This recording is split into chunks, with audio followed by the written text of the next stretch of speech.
I'm Larry Taunton, Executive Director of Fixed Point Foundation in Latimer House. This is our place here behind me, and wanted to say a few words about some news that came out yesterday. Christopher Hitchens, the famed atheist, journalist, social commentator, he issued through his publisher yesterday news that he has esophageal cancer. And when I was talking to Christopher last week, and he told me this, the news wasn't at that time public.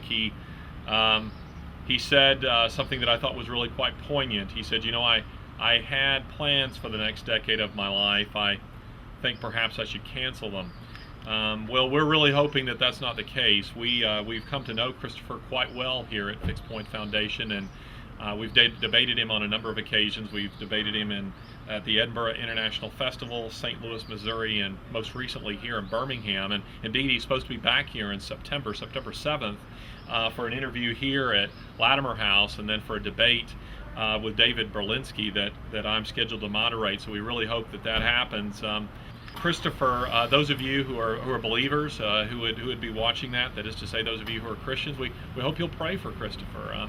Love to use him in another debate, maybe in a debate where he's representing the Christian side of the argument. Wouldn't that be wonderful? But we certainly wish him the very best. As I've gotten to know him, I think we have really kind of had the view here that we've always debated, to what extent does Christopher really believe some of the things that he says?